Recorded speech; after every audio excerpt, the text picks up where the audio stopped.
Can you hear me as well? Oh, great.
One, two. Can you hear me?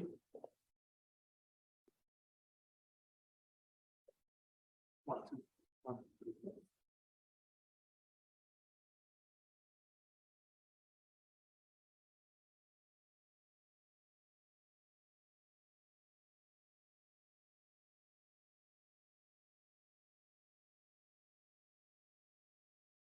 Okay, shall we get started?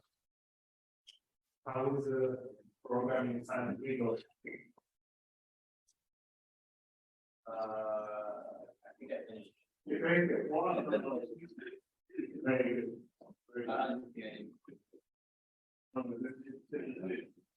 Okay, I'm just evaluating. You're under, yeah. What about the others? How is this going? Who's finished it? One more person? Okay, two so far? One, two. What they got? Was this? No. Okay. Maybe we can start with the phone early. No. No? No, we're not starting our assignment for you. No, not yet. Not yet. No? Asking the prime knowledge. So, yeah, so I was thinking that the plan, and I was gonna go through this today, so I'll come back to these. I was thinking of starting before at least on Sunday, and I was thinking of going to an overview by my keys on Monday, so basically in a week, my keys will give an overview on that. But it's sort of, if you prefer, we can even release it earlier. If you prefer that. If you prefer to start even release it even maybe on Friday instead. Would you prefer earlier? No worries. Okay, so we'll leave it on my own time. Yeah, okay, so we'll start on that, and we'll talk more about it next. My team will go through it.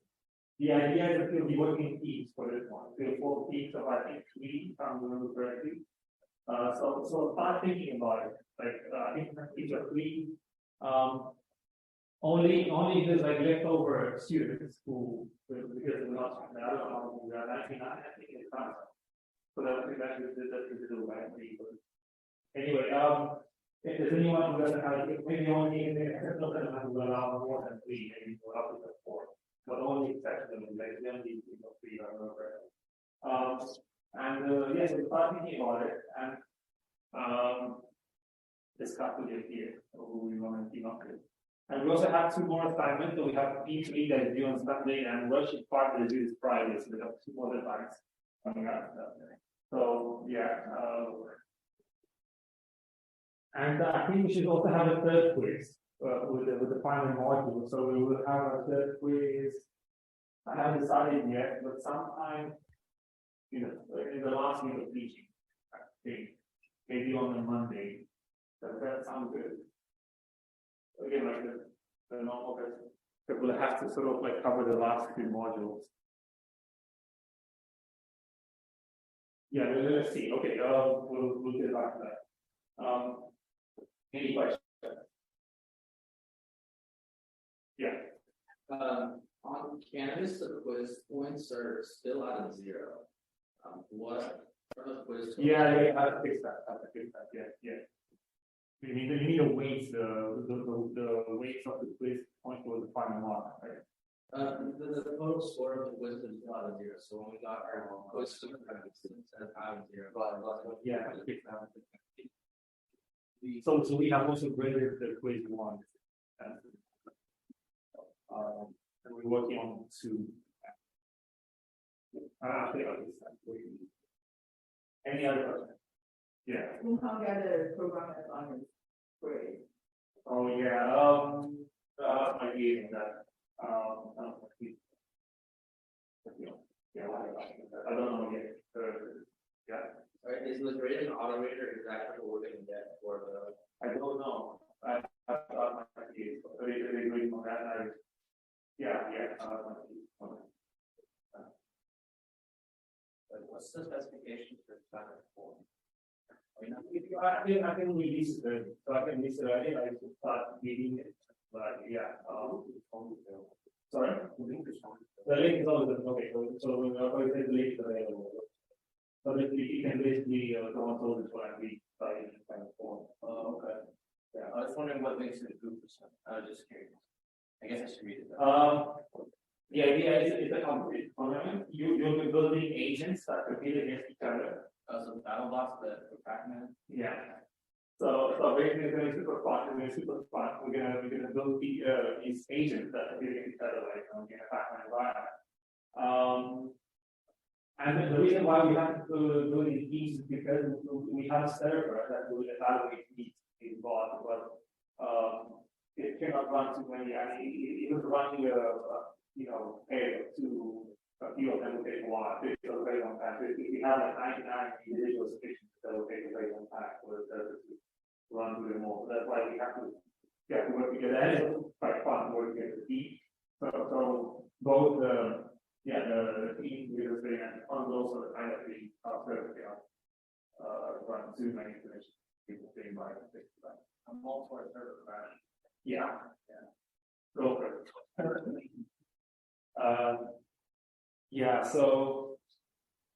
So that's the idea. We'll be running these like in a southern style. We group like different team out with some kind of allocation will be done, and then we will run the board and we'll have sort of like leaderboard again on the teams. Okay. Let's get started. So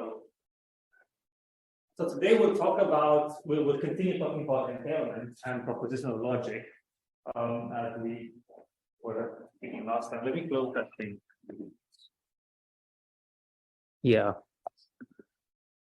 So if you remember from last time, the general setting of our problem is that we have knowledge base, and then we have a new sentence alpha. And the idea is we're trying to see if our knowledge base entails alpha. Can we answer this question? For example, for a new clause, given a knowledge base, we can acknowledge a set of logical statements or observations. Can we deduce alpha from the knowledge base? That's what in terms of operation tells us. So how do we do that? We briefly, so I think this was the last thing I described in the last lecture. we spoke about satisfiability and validity. So basically, we said that formula is satisfiable if it's true under some assignment of the variables. If there's at least one assignment of the variables, which makes the formula true. So, for example, for x plus 7 equals y, it is satisfiable because there is an assignment, x equals 1 and the y equals 8, but this is true. And there could be more assignments, but it doesn't have to be at least one. And the formula is valid if it's true for all the assignments of the variable. In that case, for example, for this formula x plus y equals y plus x, this is valid for all assignments of, for example, integers or real numbers or to x and y. And as long as this operator that case, as long as this operator is commutative, this will hold. So this formula will be valid. Clear? Okay. So now we're going to talk about deduction and satisfiability. So how do we use these concepts to do deduction from knowledge base? So we have the knowledge base. We're trying to see if the knowledge base entails alpha, and this is equivalent to adding the negated sentence. So not alpha, we add not alpha to the knowledge base, and we check whether this augmented knowledge base now is unsatisfiable. So this is equivalent. So we can do this impairment operation. We can prove this by proving whether this augmented knowledge base is unsatisfiable. So basically, deciding whether a set of sentences entails another sentence is equivalent to testing whether a set of sentences is unsatisfiable. This bullet point refers to this one, this operator. The second bullet point refers to this. But these are very closely related problems.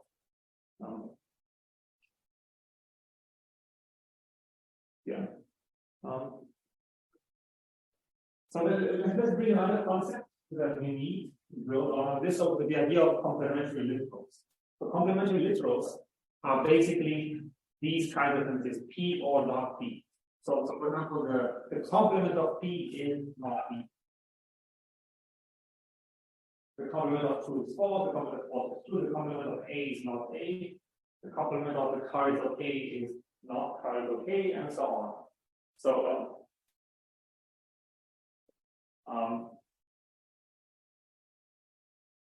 that's the idea, and this brings us now to what we call the unit resolution rule.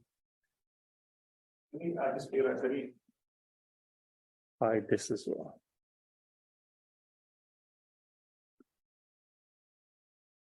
Yeah, so the unit resolution rule is saying the following things. So if we're given two sentences, L1 or L2 or and so on, or up to LP and M, where Li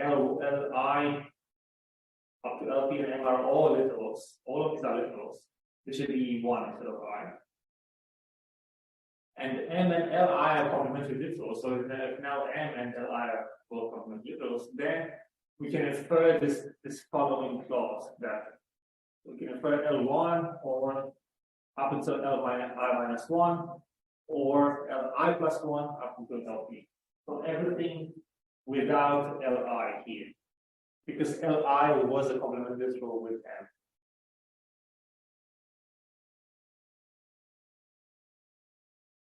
So this is what we call the unit resolution rule. We can basically remove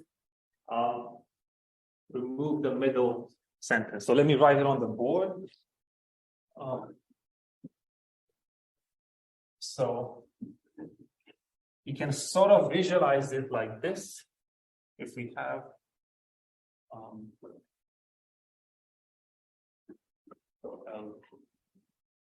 L1 or L2 or Li minus 1 or Li or I plus 1 or L, there was a P. And so we have this, and we also have something called M here. But M and Li are complementary literals, so that means that we can write M as simply not Li. It's simply equivalent. So if we have this, then we can call it plot.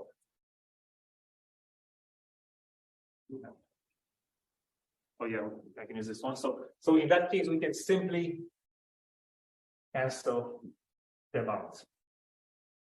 Both of them. So then what we're left with is we do the remaining. So we can deduce everything apart from this one. Because they're complementary. We can infer the rest. So this is the logical inference rule that we can apply. Okay.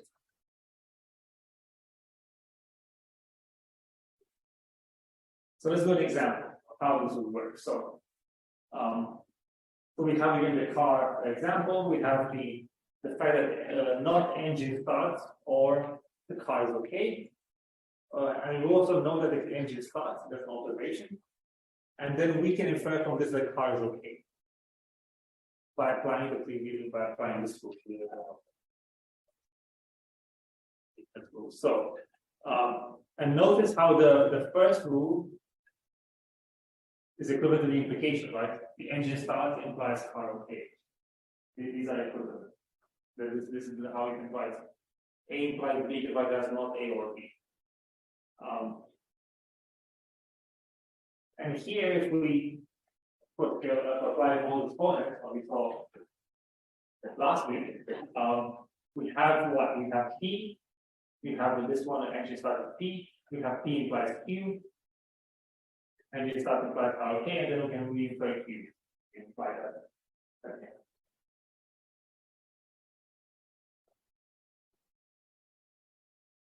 Yeah, does this make sense? Or we can also apply this rule, the discontinuous resolution rule, and again, same thing. We can cut, we can reduce car or engine start and not engine start, and we just let the car okay. And apply both of the rules there. Yeah, we have the same thing. So this is another example. What we do another example? So not engine start or car okay, and not car okay. So this. From this we infer. So now we apply on this one, on the car okay, not car okay. We are left with the rest of our engines. We infer the engine have on car.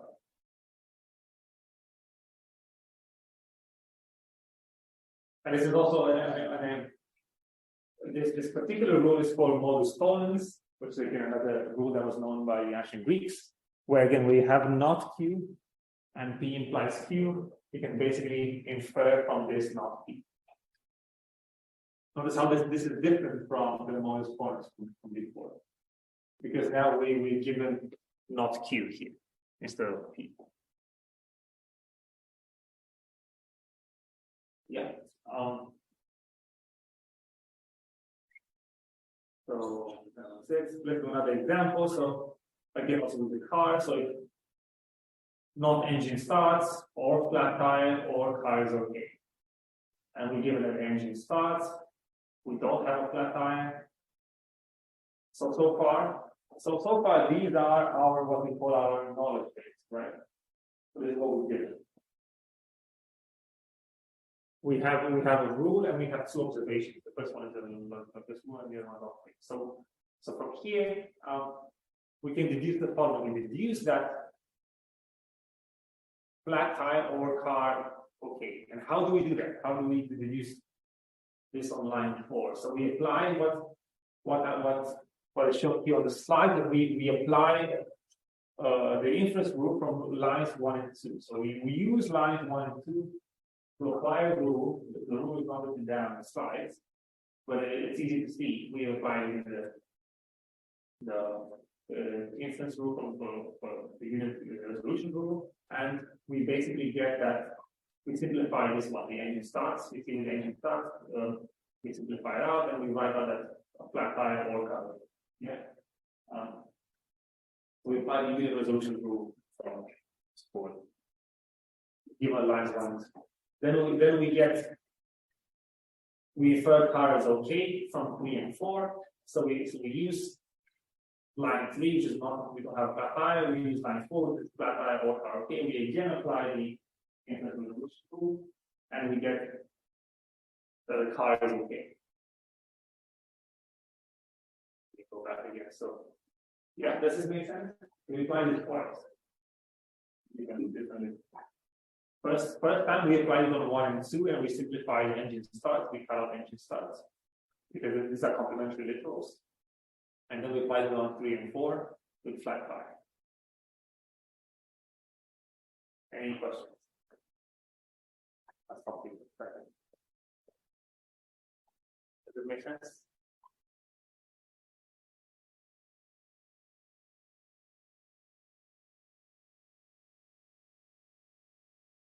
Okay.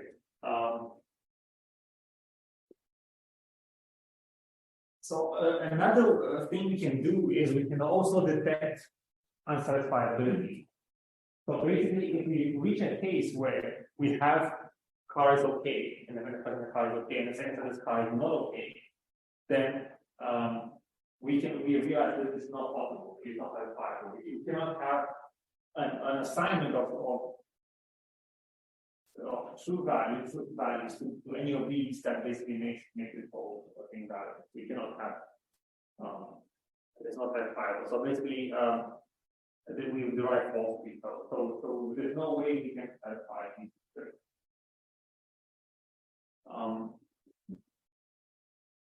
So what about one potential shortcoming of the unit resolution rule is, for example, given by this example. So what if we have the engine didn't start, or a flat tire, or car is okay, but we also have the engine started or the empty, there's an empty gas tank.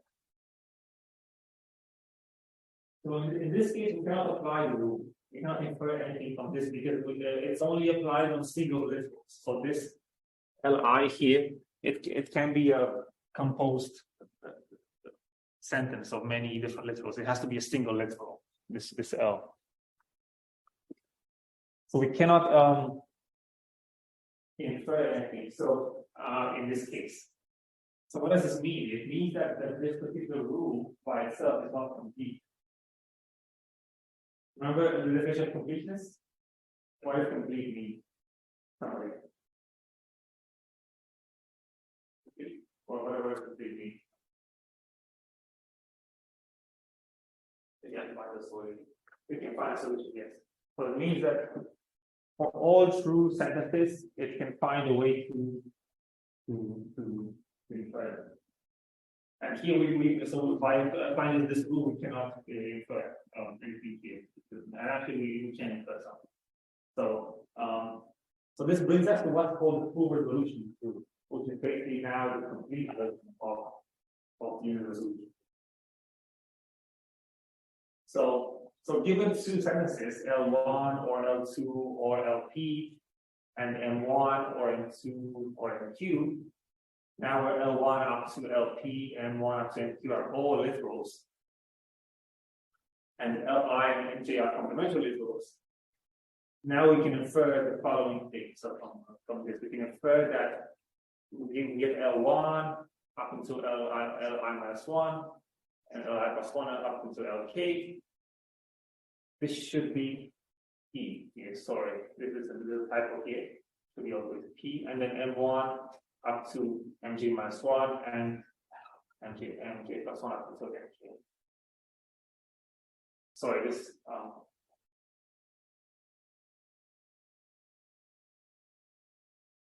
yeah, again, this should also there's another typo. This should be here.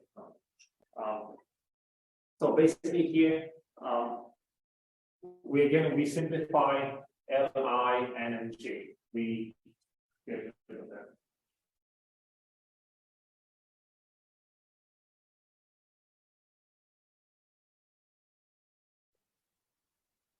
So let's write it on the board. Let's see what this is saying. So we have, so this is the unit, this was the unit resolution rule. Now we have the full resolution rule.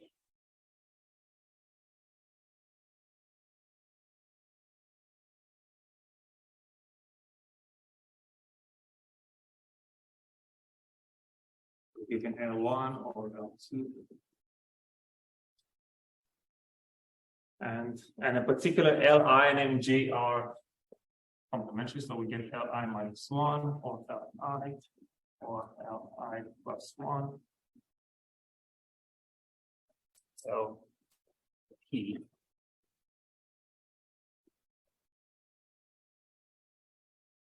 And we also given M1 up until MQ. And separately we're given M1 or Mj minus 1 or Mj plus 1.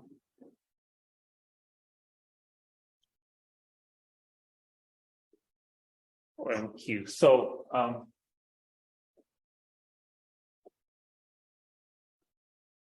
so we know that Li and Mj are complementary literals.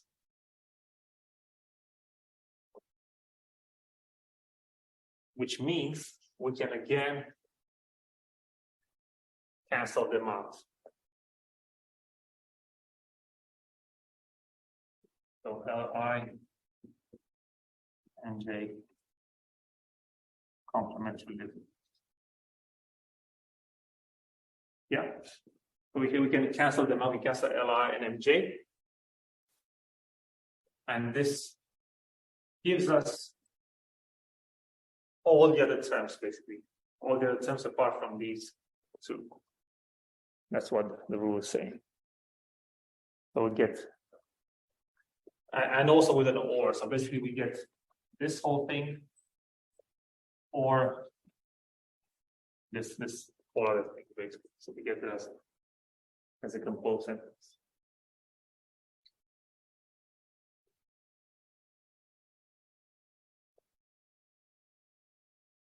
Any questions on this?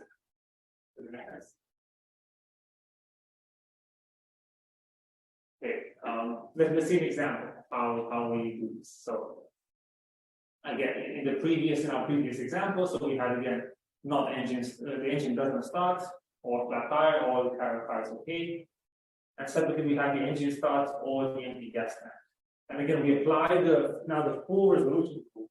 We apply on these complementary literals on engine starts and engine starts again. And we get now that flat tire or car okay or empty gas tank. By applying it on these two complementary literals. Yeah. So now we can infer this meaning concept. So we can infer the form.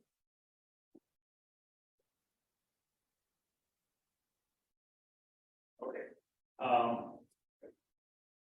Sometimes another key observation: not all inferences are useful.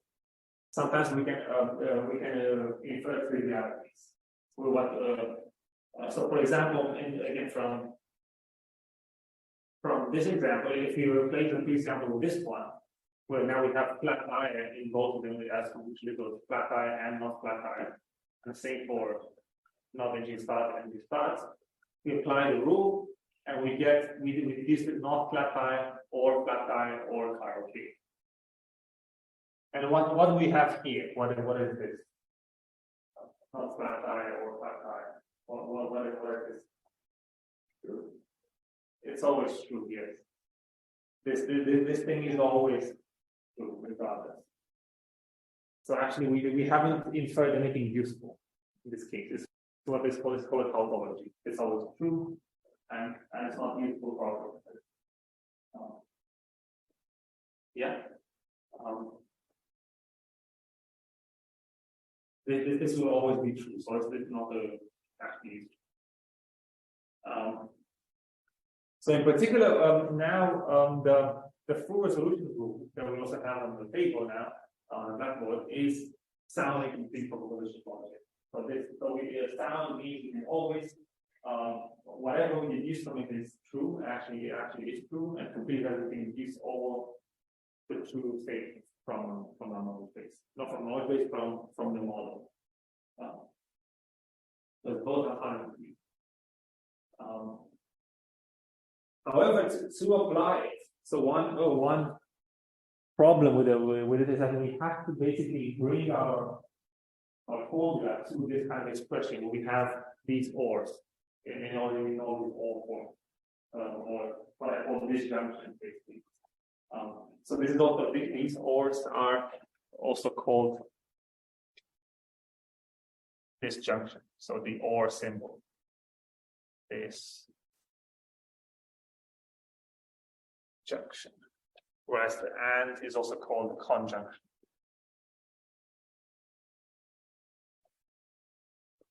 So, as a result, in order to bring our formula to have ors, we can have we made that as ors or ands, basically. Like so in this case, you use these kind of symbols. We have to basically bring in what's called the normal form, and these normal forms are basically, for example, a conjunction normal form is basically a form in which our sentences are always expressed as conjunctions, basically. So, for example, A and B and C. This sentence is in C and F in conjunctive normal form. Conjunctive.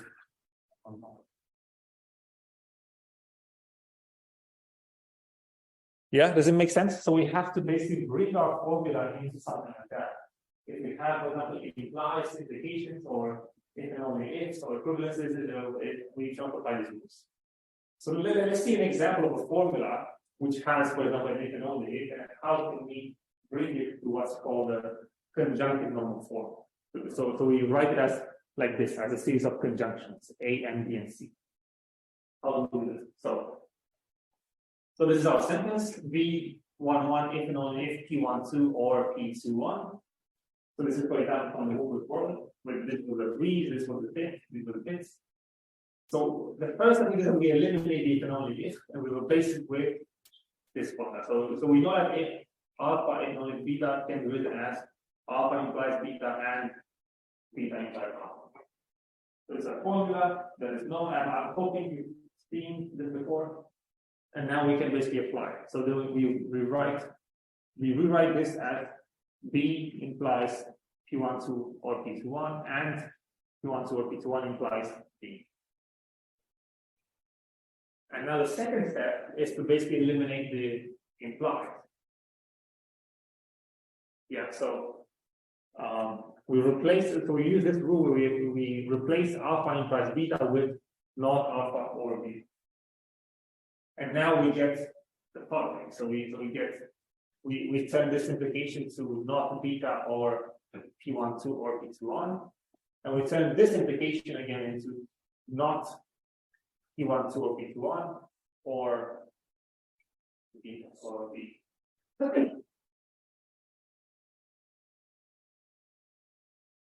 And now in the third step, now we basically apply the Morgan rules to basically convert. So the Morgan rules are basically saying that not A and B are not A or not B, and not A or B is not A and not B. So we basically flip around the ors in ands and into ors, and basically we apply it here, and then we get so on the left hand side we have the same thing, but on the right hand side we apply the Morgan's rules for these two P's, and we get not A or B is not A and not B. So it's not not P12 or P21 is not P12 and not P21. So we apply precisely this one here, the negation of an or.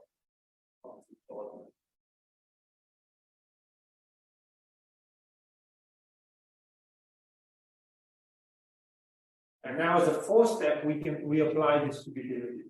Now we basically distribute the ors over the ands using the following formula. So A or B and C is equivalent to A or B and A or C. So this is called distributivity, and we apply this rule here on the right hand side to get from, so from here we have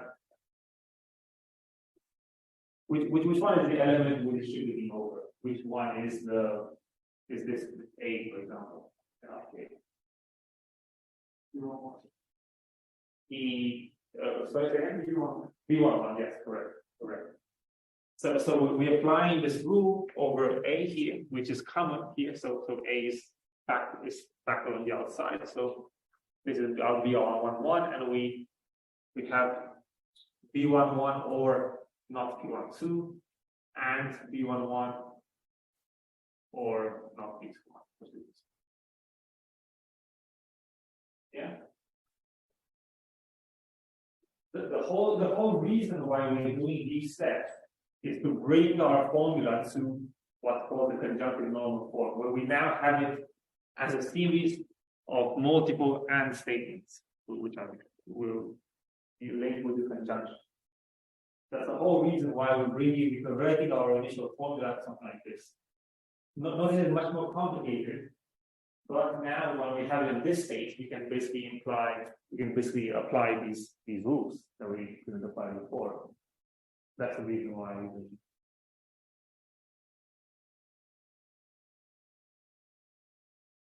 Any questions?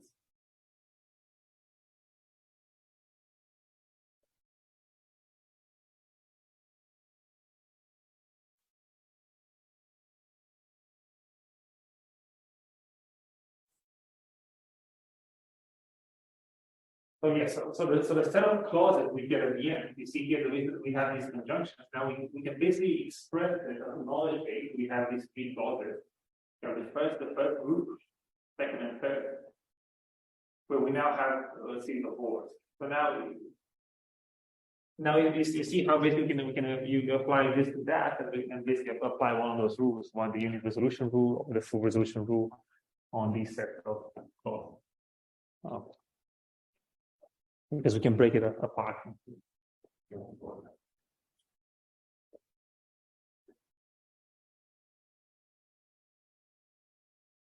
How about we take a break now, and we can take this is going to be a longer one. There's a justification. So how about we take a 7-minute break now?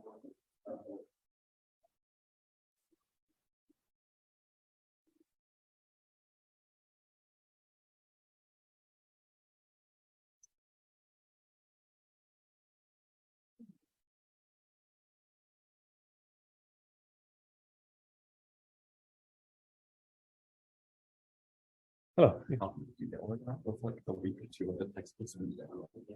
Oh yeah, there is a link on the Piazza. The piazza. Yeah, somebody put it. Yeah, I'll replace it. Yeah, well, it used to work, but that. Yeah, like a week ago and it's not working. Yeah, yeah.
So we continue. So I forgot to make an announcement. I realized, so before we start, I think I promised at some point a few weeks ago that I will go through some of the quizzes. So like to go through some of the answers and how you could have solved them, but we won't have time to go through them, unfortunately, because we're actually a bit behind with the lectures. Mostly because of the two bank holidays that we had. So basically, we couldn't because we missed 2 classes because of bank holidays, and now we're one lecture in time. So I won't be able to go through some of those answers, but I think I think most of you have done quite good, so I'm not too worried about them. However, you can come to office hours, and if you want to have any question, you want to know the quiz, we can come to office hours and get this up. So we'll do that instead. The second thing I wanted to show you is this.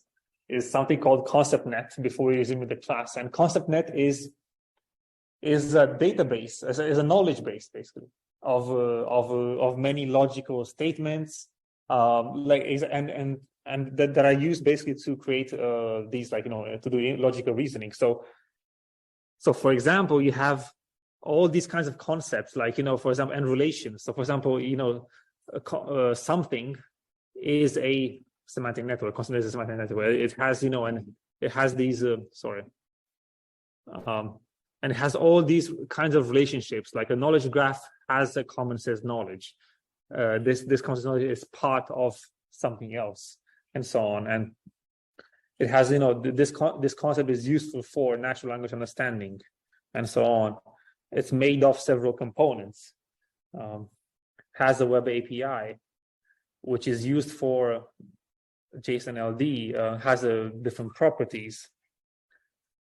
Multilingual is a synonym of multilingual in a different language, and so on. It has a synonym of the same thing in Chinese or other languages, and so on. So it's basically a knowledge graph of many relations, and it's very powerful, and it can be used to make these logical inferences basically. So it's something that people are currently using in research, in AI research, to make logical inferences. So let's look at an example. Tell me a word we can search for. Anyone? An animal. How about an animal to start with? A dog. So let's search for a dog. So we have the dog is capable of barking, guarding your house, be a pet, run, drink water, sense danger, and so on, smell drugs. Related terms, for example, pets, animals, fleas, canine, and so on. What's the location of a dog? It can be on the table, I guess, in a park, in a dog house, on the rug, on the bed, and so on. Types of dogs: a poodle, a spaniel, a beagle, and so on. An Afghan hound, Dalmatian. But look at this. Dog is a type of pet, mammal, canine, a good friend. Synonyms. So all kinds of synonyms. Even in different languages, dog is used for companionship, as a pet, to guard the house. Dog wants a bone, to be petted, lots of affection, lots of attention, go for a walk, and so on. A dog has 4 legs, has paws, has teeth, and so on, a big heart. So all these relations are basically encoded in the knowledge base. All these types of relationships.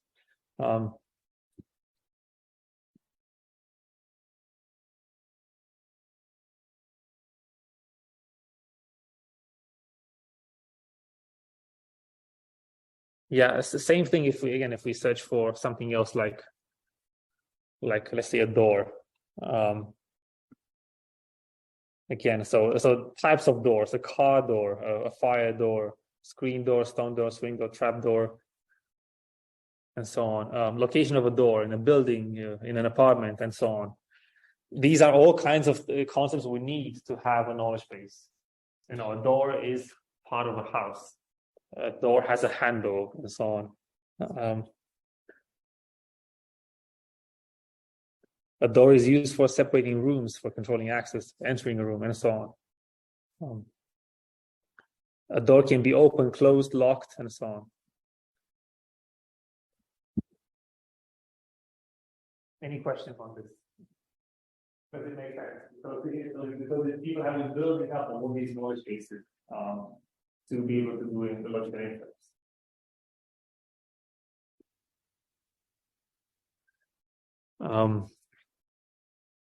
And another project, so another I wanted to mention this. So another project that I mentioned about a couple of weeks ago is this project called Psych, which is also like a big long-term project in AI that has been building a knowledge base for many years, and it started a long time ago in the 80s, and now it's been sort of like it resulted in even a sort of company's been formed called PsyCorp, and basically has been developing it for many years.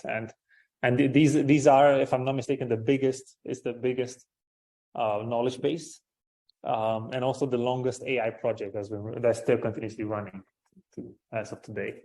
So that's so. If I urge you, all of you, to look into these, just if you want to find out more about these.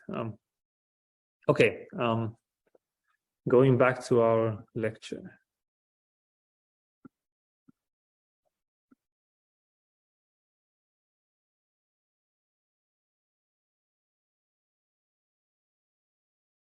Yeah, so another key technique we will cover today is what we call resolution refutation. And here in resolution refutation, the key idea is that we want to prove something. Like we want to prove that the tire is flat. You have a flat tire in our car. So it's kind of a direct search. Think of it as like, when you have it on a graph, you have to get the goal thing, like goal number, something like that. How do we reach our goal? How do we prove that the tire is flat, given our knowledge base? So this is our knowledge base. Let's see what it says. So we have several statements. So first of all, on a very high level, we have 3 statements, 1, 2, 3, and 4, and these 4 to 8 are observable. So another 5 observable.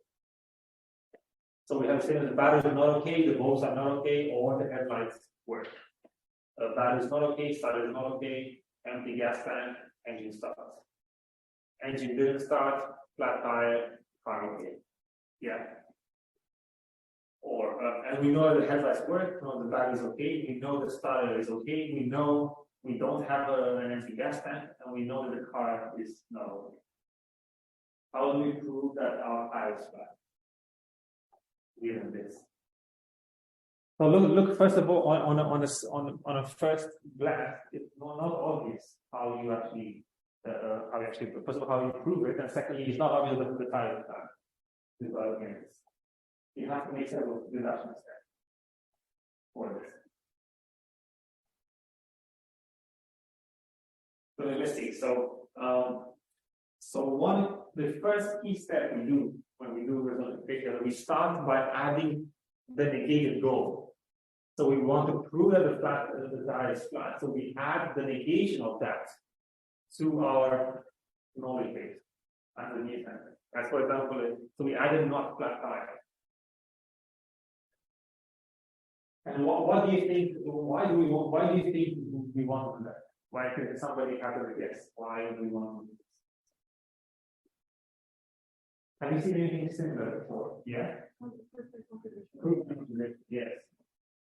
Have any of you done calculation before? Yeah. So we want to prove A. So therefore we say, oh, what if we assume A is false? This is what we did here. We added the negation of it. What if we assume not A? Can we reach a contradiction? This is what exactly what we're going to do here. With what's put it up. So we have the negated goal here on line 9, and now we're trying to reach some we're trying to refute this resolution. So let's see what I said to you. So the second step after we either goal is we use this. So how do we use the statement? So if we look at lines 2 and 5, we apply which rule do we apply? You know? Yeah. Yeah, on which on the individual. battery, okay. Battery, okay, yeah. Yeah, that's the one that is common. Yeah. So we applied on battery, okay, and so we cancel it out, and we're left with the rest. Not start okay, or empty gas tank, or engine start. And then we apply a new step. So we look at 2 and 6 now. 2 and 6. And again, we apply the resolution rule on start okay and start not okay. These are two complementary, not start okay and start okay. They're complementary, we cancel them out, and we're left with the rest. With battery, not battery okay, or the empty gas tank, or engine start.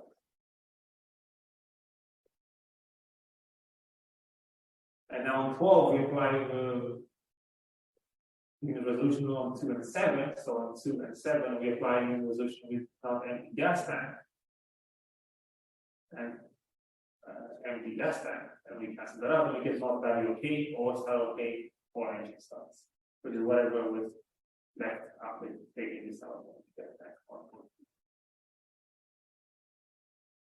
Okay.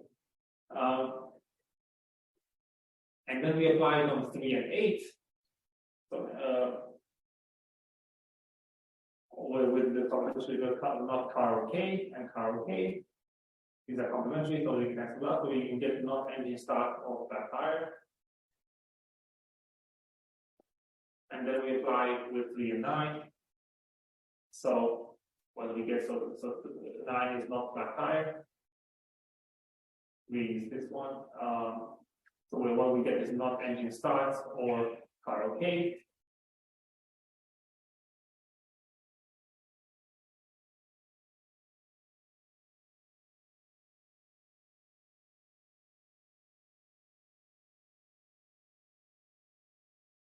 Yeah. And the idea is to keep doing this up until we reach the configuration. So keep applying these rules up until we reach the configuration. Notice we haven't here, it still haven't reached configuration yet. We still keep applying it up until we reach something like, like we had earlier, A and not A.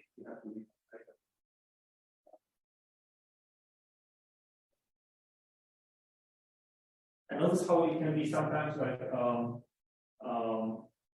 hard to tell which rules to apply, which terms to combine. We haven't reached a solution here. We haven't how do we sort of guide our search? How do we know which rules to apply if we want? Yeah.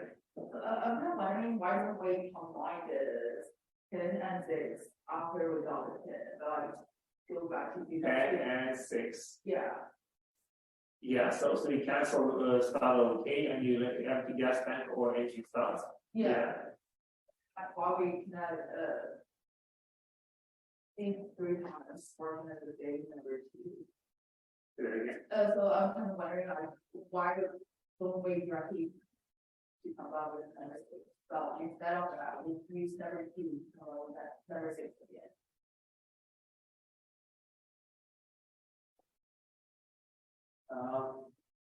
Yeah, we can apply that. So basically, you can apply any rules you want as long as it will lead you to the solution. So, but if you have a better to this closer, you need to go. So this is not the only solution. It's not the only way. Whatever we can It's multiple ways to get the configuration. And we'll see further. So we'll see. This is kind of just a demonstration of how you can apply these rules. We'll have which solution.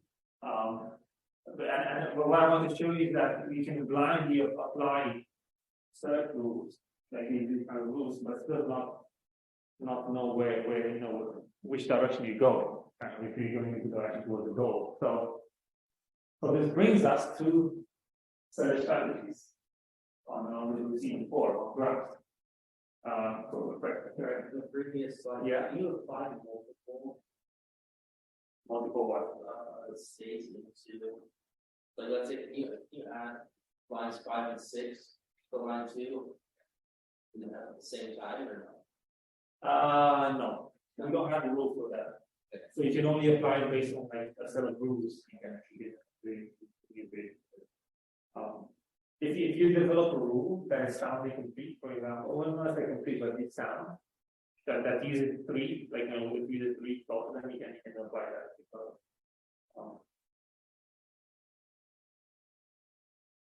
Yeah. But anyway, so what I was trying to say is this brings up the idea of search, and especially of like guided search with heuristic. How do we know where we're going in the direction? So this is exactly the idea. We can spread the formula either as a search tree, and we can then define patterns. Breadth first search, depth first search, how to search through the trees, like and what does a tree look like for this particular problem? Can somebody tell me? How does a search tree look like here? Anyone?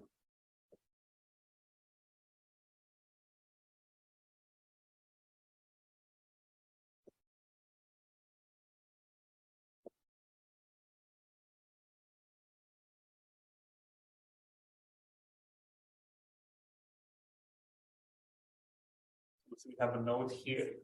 What could it be? So we start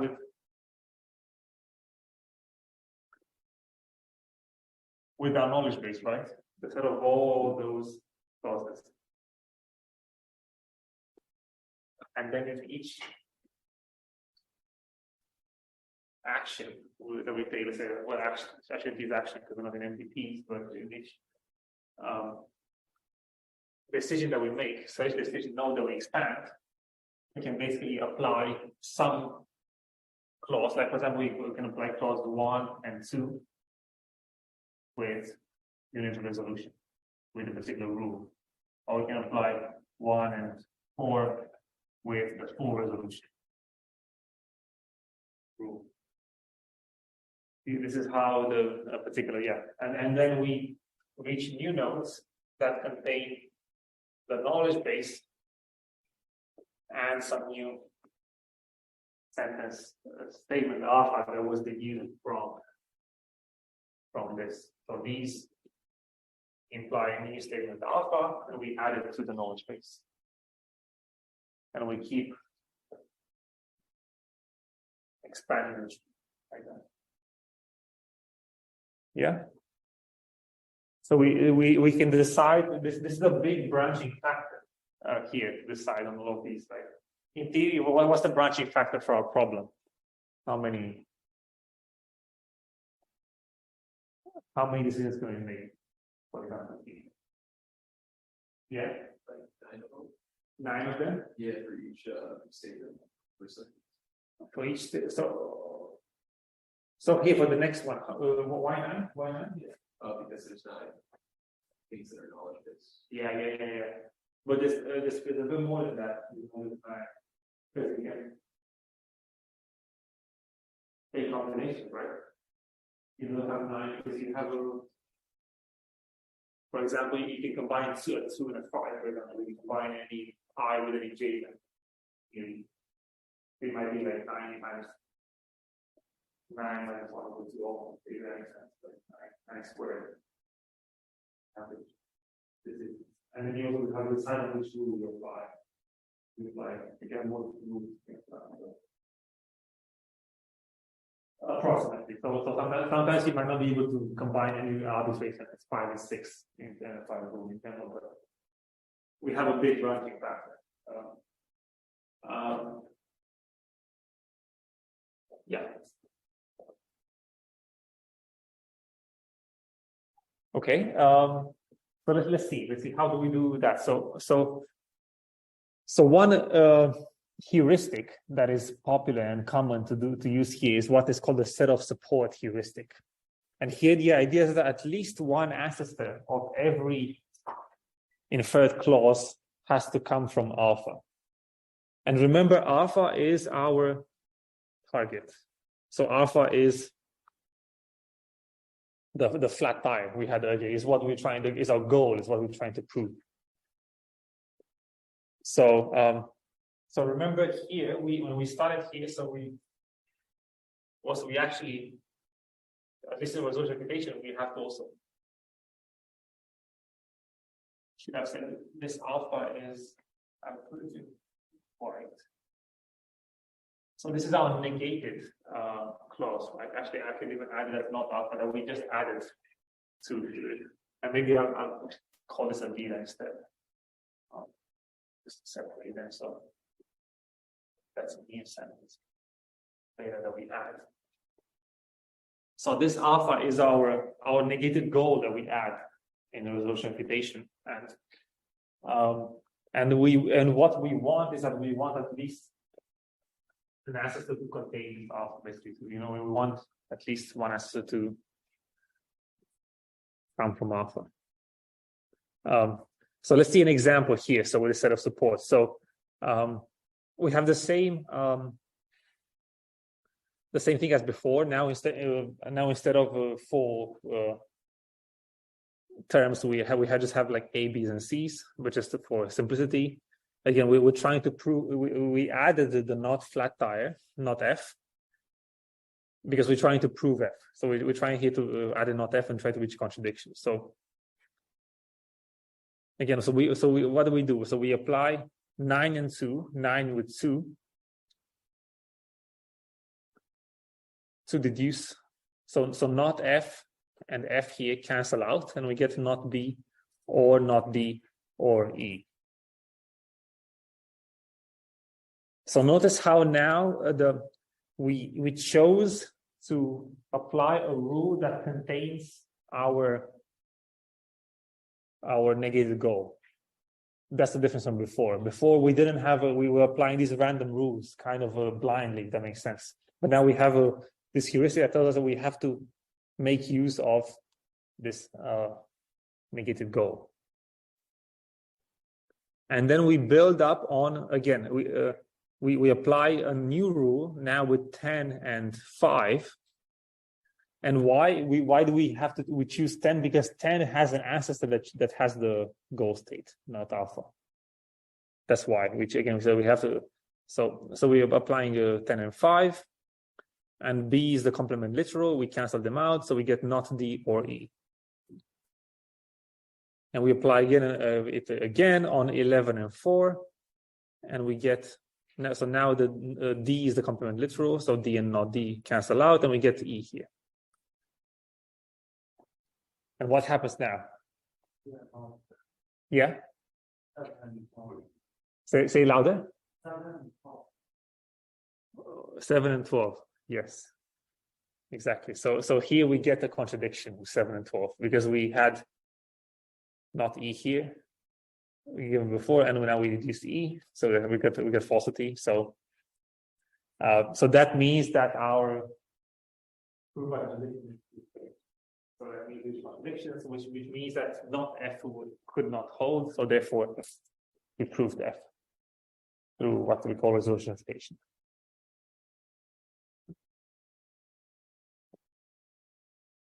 Any questions? Does it make sense? Yeah. Would we have to use contradiction in this case? Like, I'm thinking, if we took rule 2, and then apply, instead of combining with rule 9 that we make, couldn't we apply rules 4, 5, and 7 to be left with F?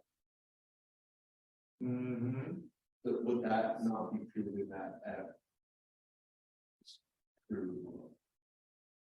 Yes. So you can, yes.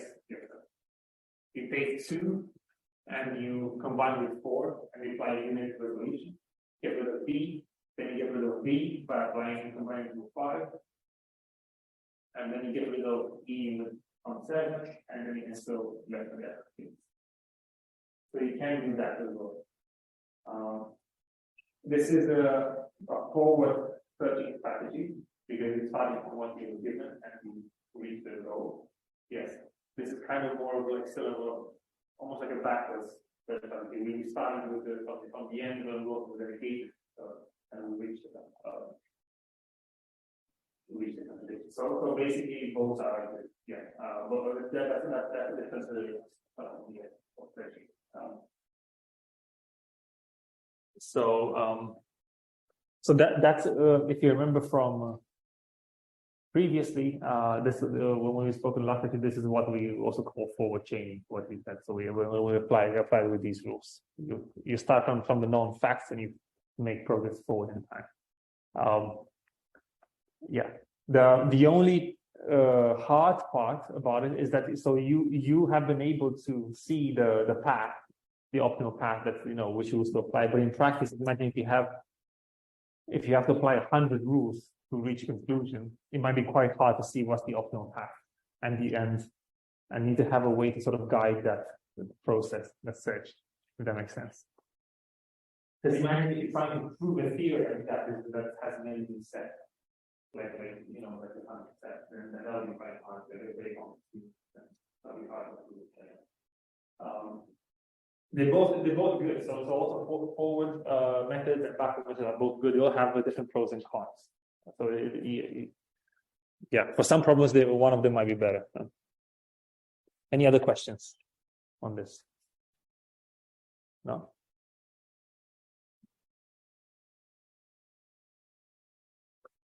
So that's the same thing that we had before, but now with the full literals. So again, we have the knowledge base. We're trying to prove the flat tire. We add again not flat tire, and again the same thing. We apply 9 with 3. We get rid of flat tire. So and we're only left with not engine starts or car okay. Then we apply 10 and 8, and we get rid of car okay, and we're left with not engine starts.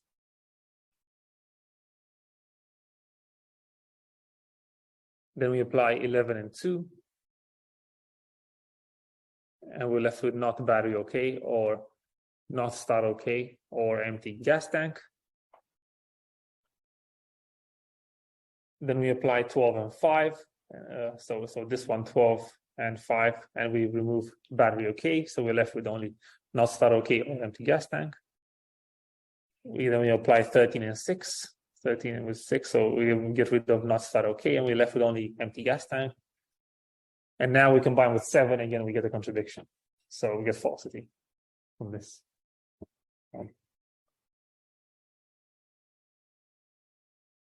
So again, in particular, note that this is a goal-directed sort of method. Exactly, yeah. So you start from the goal and try to reach a contradiction. So there's other kinds of heuristics we can apply, not just this one, which is a set of support heuristic. For example, other simplification heuristics people use are that for example, we remove any clauses that have 2 complementary literals, which is a tautology, so A or not A. So if you have what we saw before, A or not A or B. So here in this case, you remove this because it's not useful, because this is always true. We remove any clause C that contains all the literals of another clause C prime.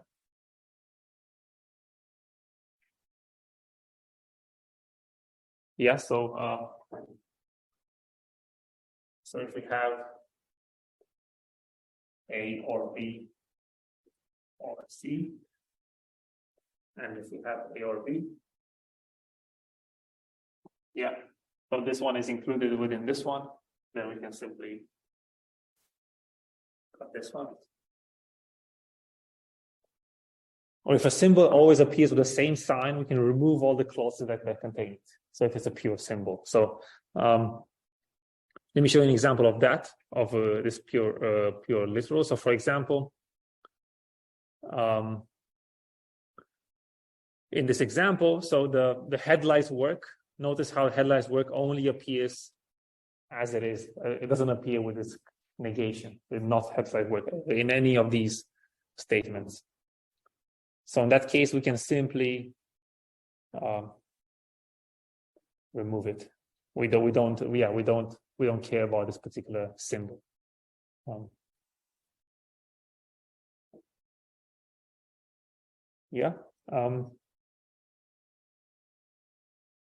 So we can make any of these simplifications as long as what we left with is still equivalent, is an equivalent knowledge base, that we can make the same kinds of deductions.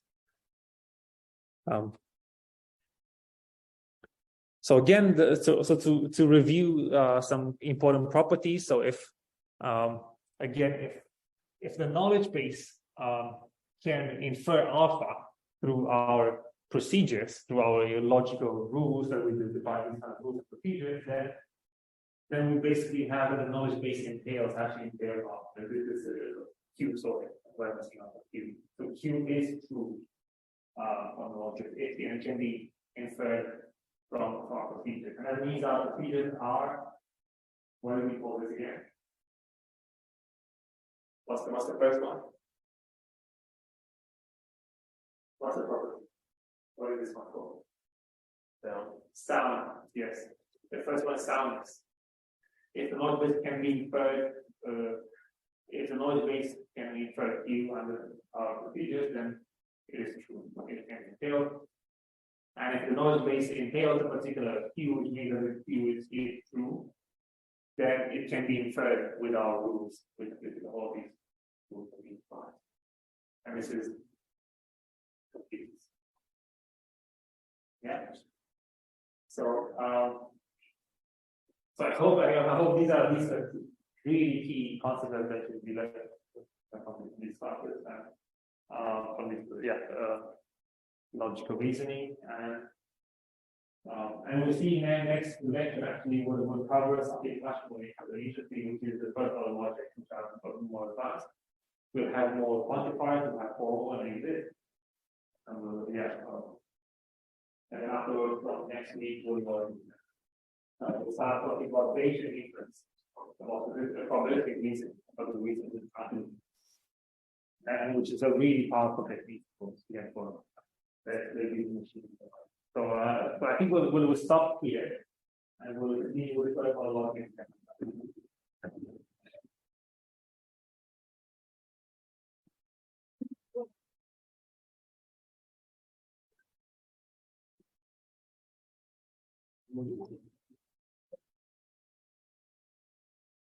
Got our grades back. Will we get our quiz back from the first quiz?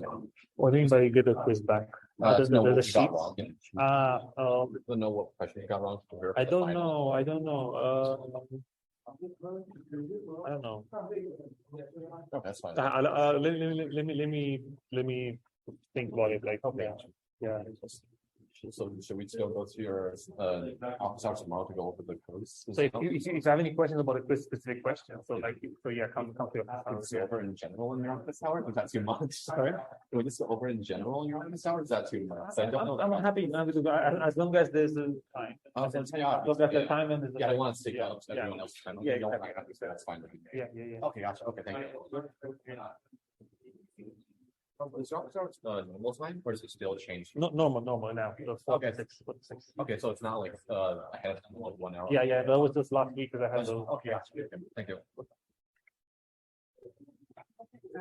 About worksheet questions, Yeah. because like there's a question that cannot found the formula to calculate